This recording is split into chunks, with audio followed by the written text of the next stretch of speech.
మకర రాశి వారు. ఈ మకర రాశి వారికి ఈ వారంలో మొత్తం 3 గ్రహాలు మాత్రమే అనుకూలంగా ఉన్నాయి.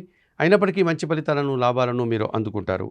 తృతీయ భావంలో శుక్రుడు సంచరించడం వల్ల మీ ఆలోచనలు కార్యరూపం దాలుస్తుంది. స్త్రీజన సహకారంతో ఆత్మీయులతో కలిసి ఆనందంగా కాలం గడుపుతారు. వృత్తి, ఉద్యోగ, వ్యాపారాల్లో సంతృప్తికర జీవితాన్ని ముందుకు తీసుకెళ్లేటువంటి వాతావరణం ఉంటుంది. తృతీయ భావంలో శని సంచారం వల్ల పనివారి సహకారంతో వృత్తి, ఉద్యోగ, వ్యాపారాల్లో చాలా పనులు పూర్తి చేస్తారు. మీ మాటకు విలువ పెరగడం వల్ల ఆనందంగా కాలం గడుపుతారు. వ్యవసాయ రంగంలో కూడా లాభాలు అందుకుంటారు. మీ కష్టానికి, మీ ప్రతిభకు తగినటువంటి గుర్తింపు, లాభము ఈ వారంలో మీకు లభిస్తుంది. పంచమ భావంలో బుధుడు సంచరిస్తున్నాడు. కొన్ని అసౌకర్యాలను, ఆర్థిక సమస్యలను మీరు ఎదుర్కోవాల్సి ఉంటుంది. అలాగే షష్టమ భావంలో గురు సంచారం వల్ల జన సహకార లోపం, విద్యారంగంలో ఇబ్బందులు వచ్చేటువంటి సూచన కనిపిస్తుంది. ఈ రాశి వారికి వారంలో మంగళ, బుధ, గురు, శుక్రవారాలు అనుకూలంగా ఉన్నాయి.